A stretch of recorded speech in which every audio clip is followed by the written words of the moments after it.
Bonjour, nous sommes au local syndical du Conseil régional de Lorraine, en présence de 3 invités. Pascal Keller tout d'abord, secrétaire de syndicat CGT, Francis Tonneau et Mohamed Kanoun, tous deux ATE dans des lycées de la région. Donc nous allons rentrer tout de suite dans le vif du sujet qui concerne les dysfonctionnements en matière de gestion de personnel.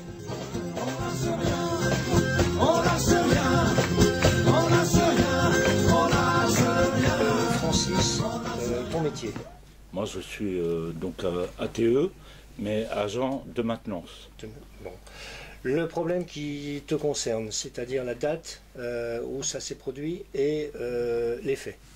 Donc moi, on va dire en 2010, j'ai subi pas mal de trucs d'harcèlement, Ouais. hein, et écrit, signé, injures, vol. De la part de la hiérarchie ou de la part des collègues? Des collègues, d'un collègue et puis surtout de la part de la hiérarchie. Donc c'est une affaire qui remonte à 2010, donc Oui, ça, voilà. Ça fait quand même presque 2 ans maintenant, presque, 1 an et demi. Voilà. Mohamed, pour ta part, toi, c'est ton métier d'abord? Bon, moi je suis ATE dans un lycée, je travaille en cuisine et puis un petit peu dans le bâtiment.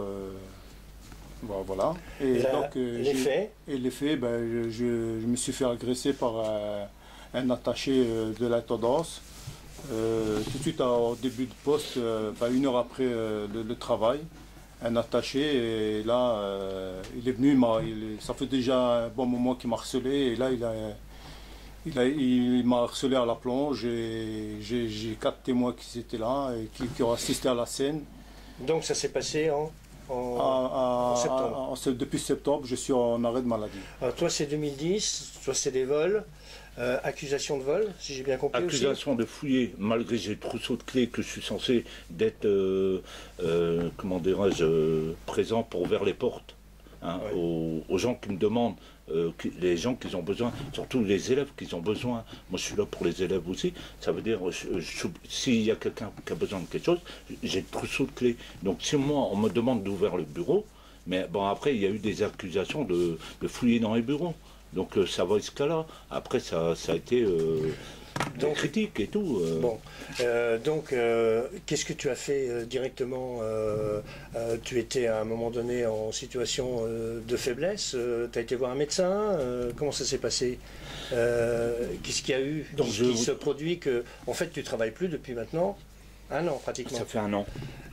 Qu'est-ce qui s'est passé, la rupture par rapport au contrat de travail? Tu étais en incapacité de travailler du jour au lendemain?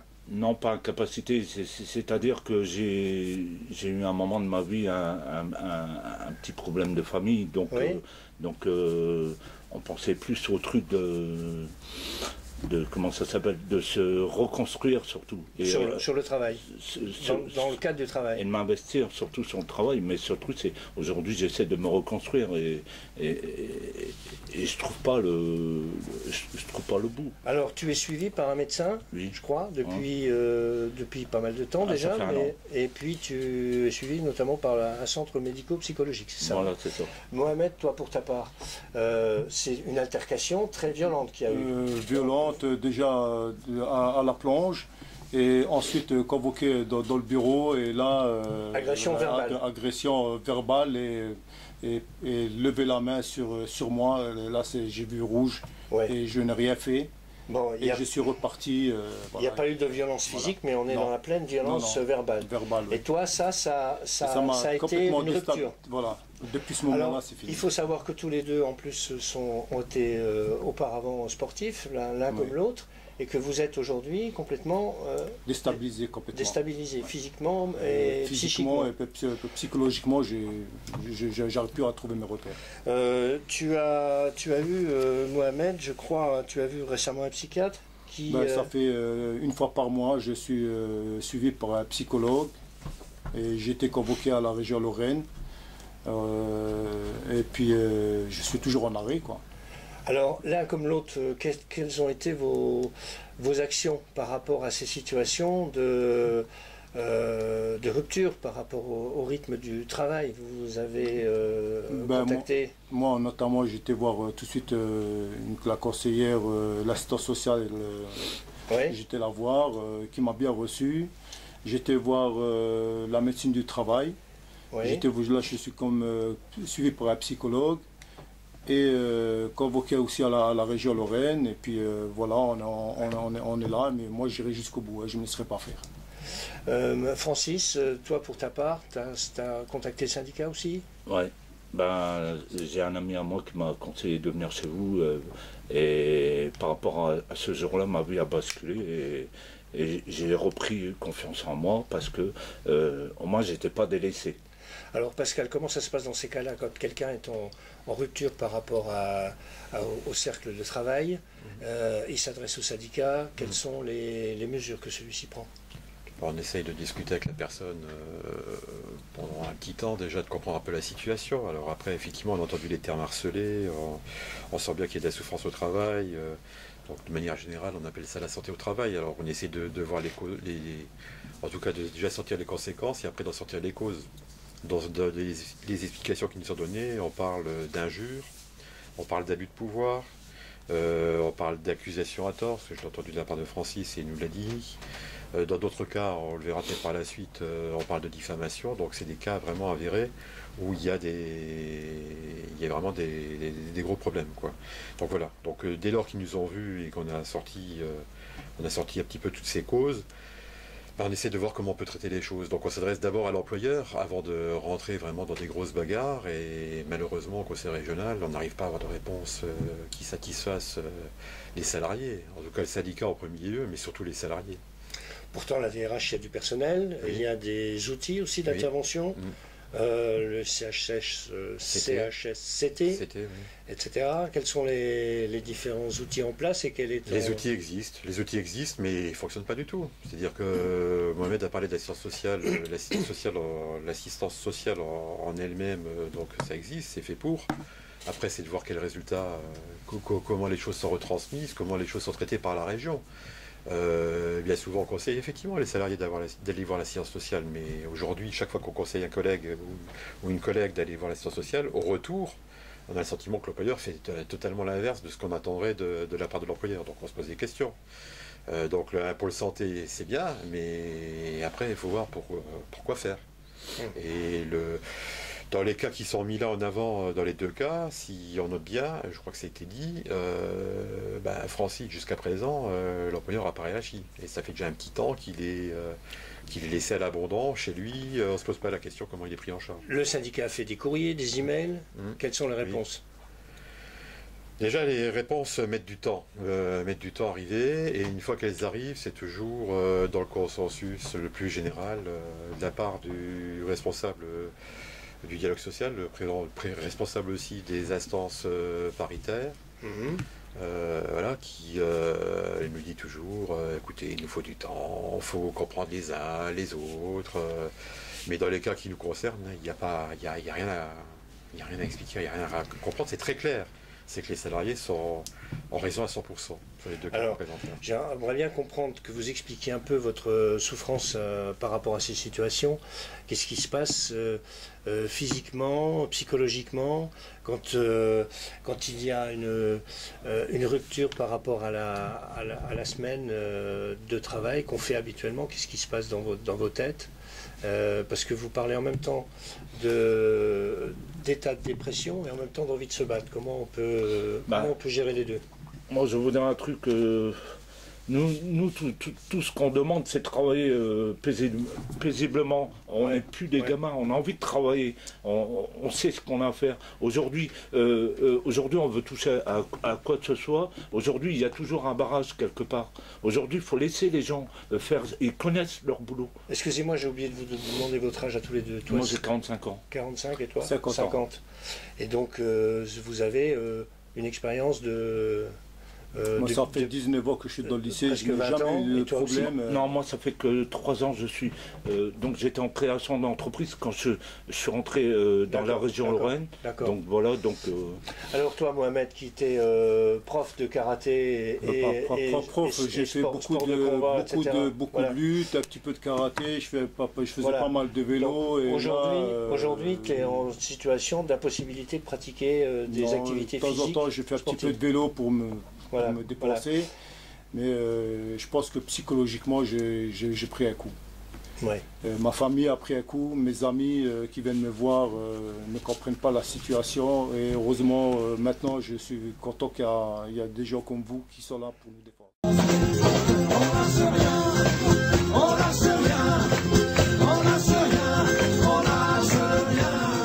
Alors, nous avons en Lorraine 2500 ATE environ. Oui. Là, nous avons 2 cas. Oui. Est-ce qu'il y a des éléments d'information sur le nombre de cas, même si évidemment ils ne sont pas tous avérés, ils ne sont pas tous mobilisés par la CGT, il y a d'autres syndicats également, Oui, mais comment tu estimes, Pascal, les effets de ces dysfonctionnements? On si on regarde purement la CGT, parce qu'on ne connaît pas les cas des autres syndicats, mais d'ailleurs c'est un peu dommage, parce que je pense qu'il y a le CHS qui devrait jouer son rôle, qui ne le joue pas. On a à peu près une dizaine de cas recensés, d'ailleurs je pense que ça fera l'objet d'autres interviews, une dizaine de cas recensés, qui sont, on va dire, les parties immergées de l'iceberg. Pour le reste, après, c'est effectivement on a aussi de la sûreté au travail qui est peut-être un petit peu plus mesurée, mais qui est là, et ça rentre dans le contexte de l'organisation du travail, des conditions de travail, des relations au travail entre les personnels, mais essentiellement avec la hiérarchie, puisqu'elle est responsable de l'encadrement, c'est elle quand même qui fait la régulation, qui crée les équilibres entre les rapports humains au travail. Voilà, donc il y a ça. Et puis après, effectivement, dès lors qu'il y a des dérapages, il y a ces institutions qui devraient tourner autour correctement, qui ne tournent pas correctement. Le CHS, c'était, dès lors qu'on veut parler de ces cas, ou en tout cas des principes, on nous dit il n'y a rien circulé, rien à voir. On a intervenu il y a quelques mois, je crois que c'était au mois de janvier, en faisant une déclaration en demandant à Internet le dossier, on ne nous a pas répondu, on nous a dit que ce n'était pas le lieu. On a les commissions administratives paritaires, on a le comité technique paritaire qui permet en principe de parler d'organisation de travail quand il y a des défauts. On parlera peut-être d'un autre cas tout à l'heure sur un lycée, où on est vraiment purement dans l'organisation de travail. Et moi je tiens quand même à le dire, c'est que quand on regarde dans les centres de gestion, dans les départements, dès lors qu'il y a des changements quand même particuliers sur de l'organisation de travail, c'est soumis au comité technique paritaire. À la région, dès qu'on le demande, c'est pas fait. Voilà. Et on n'est pas suivi de la part de tout le monde. Voilà. Très bien. L'image de l'iceberg est bonne. Ça veut dire Oui. que s'il y a, nous, une dizaine de cas, Oui. il pourrait y en avoir une centaine, Oui. mais qui ne seraient pas avérés. Oui, et on peut regarder. Écoutez, on a un outil qui s'appelle le rapport social, le bilan social, pardon, qui sort à peu près tous les 2 ans. Il y a, alors j'ai plus le chiffre exact en tête, mais il y a un chiffre qui a été donné qui est faramineux, c'est le nombre de jours d'arrêt maladie de longue durée. Absolument. Voilà, de longue durée. Oui. Donc il y a une partie qui est révélée, mais on n'arrive pas à quantifier parce que bon, je pense qu'on n'est pas en capacité de le faire. On n'arrive pas. D'ailleurs, la région ne nous a pas répondu là-dessus. Nous, on a notre point de vue là-dessus, mais la région ne nous a pas répondu. Il y a une bonne partie qui est due effectivement à la santé. C'est-à-dire que dès lors qu'on arrive au-delà de 50 ans, forcément on a le lot commun de la société, c'est des cancers déclarés, des problèmes musculo-squelettiques qui apparaissent dans des métiers pénibles. Donc il y a différentes pathologies qui sont avancées, mais il y a une bonne partie qui est due vraiment à la relation au travail, qui est due à l'organisation du travail, le stress au travail. Mais j'aimerais bien comprendre ce qui se passe finalement dans ces cas de lycée, puisque la région a repris les rênes de la gestion des lycées depuis peu de temps finalement. Depuis combien d'années maintenant? Depuis 2004, 2005, 2004. Pourquoi il y a des tels conflits au sein des conflits aussi graves au sein des hiérarchies de lycée? Est-ce que c'est des cas particuliers? On a essayé il y a eu un début de réponse là, mais pourquoi Alors, quel est le système? Moi je vais être très clair là-dessus. C'est-à-dire que conseil régional aujourd'hui, il y a à peu près 3200 salariés, il y a 2/3 dans les lycées, et on est sur des métiers vraiment pénibles et vraiment difficiles physiquement. Quasiment répertorié comme on travaille à la chaîne. On parle des ATE. Il a des ATE, voilà, des lycées. Donc cette partie-là, comment dire, le stress, le problème de santé au travail est vraiment révélé parce qu'il y a contact direct. On a affaire à une population qui est vraiment manuelle. Ouais. Et dès lors qu'il y a un problème, ça explose tout de suite. Alors ça explose de leur part, ça se révèle par la santé et autres, mais ça explose aussi de l'autre côté, c'est-à-dire qu'au niveau hiérarchie, on ne prend pas de mesures communes. Il n'y a pas de respect. Voilà, il n'y a pas de respect. Il n'y a pas de respect de la personne et on fait moins attention aux choses. Maintenant, on ne peut pas occulter non plus la partie siège, c'est-à-dire la partie administrative où on a les secrétaires, les cadres, etc. Là, le phénomène est identique, sauf qu'on le voit moins parce qu'il est plus assidieux. Quand il y a les gens par le fait que il y a moins de problèmes, on va dire, physiques, moins de pénibilité au travail, donc c'est plus psychologique. Et là, on tient les gens par le fait qu'on les tient par les congés, par les horaires, etc. Donc dès lors que les gens sont un petit peu tranquilles sur les horaires, les congés, etc., on les tient plus. Après, sur les relations au travail, c'est plus assidu. Ça, c'est par écrit ou dans le dos. J'ai du mal à expliquer ça, mais c'est plus... Et là, on a des cas qui commencent à se révéler, des collègues qui commencent à parler. On a des commissions administratives dans lesquelles on voit apparaître des choses... où les collègues font les choses du travail tout à fait normalement, mais sans saquer sur la notation. Est-ce que vous avez l'un et l'autre, lorsque vous étiez en poste, des fiches décrivant votre fonction exactement? Et comment ça a été négocié, ça? Non, moi, j'ai jamais eu rapport. Moi, j'ai jamais eu de rapport avec tellement avec la gestionnaire. Ouais, d'accord.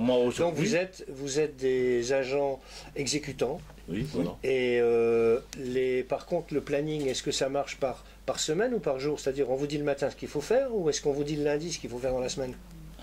Non, nous c'est déjà... c'est au jour le jour? Non, nous c'est programmé? À l'année, vous faites ça, voilà quoi. Bon, donc ça veut dire qu'il y a quand même une certaine planification du travail qui est fait en équipe. Je peux en rajouter quelque chose là-dessus. C'est vraiment c'est le bon exemple sur le problème de relation au travail. C'est-à-dire que dès lors qu'une règle est dictée, elle existe, c'est-à-dire qu'on planifie le temps de travail dans le lycée, c'est ce qu'on appelle l'annualisation du temps de travail. Donc il y a un planning qui doit être mis en place le premier mois de la rentrée scolaire pour toute l'année. Il ne devrait pas y avoir de problème. C'est-à-dire que les gens, il faut leur dire, rien que sur cet aspect-là, dans certains lycées, les plannings ne sont pas mis en place dès le mois de septembre. Ils sont mis en place au mois d'octobre, novembre, décembre, même pas dans l'année. Et après, les agents sont à la merci de la hiérarchie. C'est-à-dire qu'on leur fait fluctuer le planning comme ils veulent. Alors vous voyez un petit peu les conséquences derrière. Faites ça à un cadre qui est au travail, qui a une famille, etc. Vous verrez comment il va réagir. Là, on se permet, il n'y a pas de souci. C'est les petits, les 100 grades. On se permet de leur dire, le lundi tu es à telle et telle heure, le mercredi tu es à telle et telle heure. Voilà. Donc rien que ce petit aspect-là, c'est peut-être pas important pour certains, notamment pour des élus, mais c'est des petits aspects qui font que les uns derrière les autres engrangés, ça crée la souffrance au travail. C'est vraiment ça. C'est-à-dire la cause, c'est qu'à un moment donné, on a quelque chose qui est là, qui devrait être établi par règle, et on déroge. L'encadrement déroge. Alors peut-être qu'effectivement, des fois, il y a des causes pour l'encadrement qui sont légitimes. Manque d'effectifs, maladie, etc. Donc il devrait y avoir de la part de l'employeur une réponse par rapport à ça. La réponse n'y est pas. Mais c'est pas pour autant que les hiérarchies doivent taper sur le personnel. Vos responsables hiérarchiques, ils ont la même formation ou le même parcours technique que vous, ou ce sont plutôt des gens de plume? Je dirais, c'est des... Nous c'est ceux qui nous gèrent. Nous, on a un agent chef, donc un responsable. Est-ce que vous êtes directement en contact avec le proviseur du lycée? Non. Donc, mais encore là, je vais intervenir parce qu'encore là, c'est un autre aspect. C'est-à-dire que quand on regarde la structure, l'organisation, l'organigramme, on va dire, du travail, là on parle de lycée, donc on a un problème de double tutelle, parce qu'on a des proviseurs et un employeur qui est le président du conseil régional, donc là déjà on a des soucis. Mais il y a des conventions établies entre les deux, où on devrait respecter les choses. Après, quand on regarde des problèmes de souffrance au travail, ou de santé, donc des problèmes de santé au travail, en tout cas sur la partie, on va dire, psychologique, c'est pas forcément de la part d'un proviseur que le problème il y a, c'est pas forcément de la part d'un gestionnaire, ça peut être aussi d'une hiérarchie intermédiaire. Ça peut être de la part de collègues aux alentours. Donc le problème, la cause véritable, c'est il y a des règles. Est-ce que les règles existent? En général, elles existent. Et est-ce qu'elles sont respectées? Et dès lors qu'elles ne sont pas respectées, il faut, à un moment donné, les faire respecter. Pour autant, même des fois, sanctionner ceux qui ne les respectent pas. Et bien trop souvent, et je veux dire la majorité des cas, on est quasiment près du 100%, c'est que dès lors que le petit, le 100 grades, je le répète parce que c'est important, le petit, le 100 grades qui est en bas de l'échelle déroge aux règles, il est sanctionné. Alors là, bon. alors qu'une hiérarchie, jamais. Justement, là, le règlement de ces cas particuliers, c'est des actions par rapport aux avocats, Oui. les médecins, Oui. les réunions. Mais encore là, via dans le cas de Mohamed, c'était très clair. Pendant 5 mois, ça bouge pas. On interroge, on relance, etc. 5 mois. ouais. On laisse en arrêt maladie de longue durée à la maison, suivi par les psy. On lui téléphone pour qu'il reprenne le travail. Vous allez voir, on fait passer des choses comme ça. Mais ce qui n'empêche pas l'employeur, qui est le conseil régional, de recevoir la hiérarchie du lycée et de s'expliquer avec la hiérarchie. Alors dans le bon sens ou dans le mauvais sens.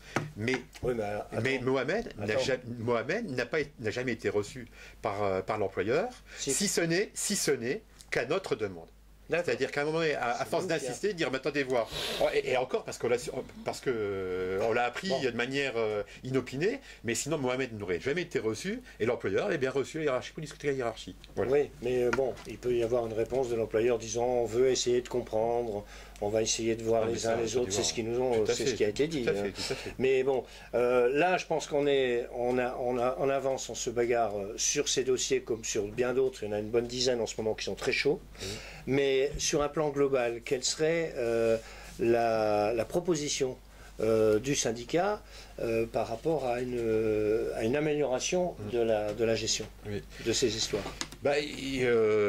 C'est très clair, c'est que qu'on n'attende pas qu'on dépense de l'argent ou qu'on aille voir les avocats, etc. C'est à un moment donné, quand on a une situation, on l'analyse, et quand on sait que les torts sont bien dus de la part de quelqu'un ou d'un système, on corrige. On corrige. Ce que je vous ai dit tout à l'heure. C'est pour une partie de la population du conseil régional des salariés, il n'y a pas de problème, on sanctionne très facilement dès lors que c'est en bas, on est en bas de l'organigramme, mais quand on est en haut, non. Et je peux vous dire que dans ces cas qui sont révélés là, aujourd'hui, alors peut-être qu'effectivement il y a le problème de double tutelle, encore faut-il les voir avec le rectorat pour les choses, mais même là, quand on sait qu'en face on a des cadres qui ont fauté, on essaye de trouver la solution avec les agents, on les reçoit, on les accompagne, on regarde un petit peu, on suit, et ça n'a pas été le cas jusqu'à présent. On a un cas où en ce moment, ça bouge un peu, on en parlera peut-être dans les interviews tout à l'heure, sur Saint-Avold, où là, il y a un peu de suivi. Mais allez voir, quand on a identifié, il ne faut pas être... c'est simple ces dossiers-là. Ils ont raison à 100%.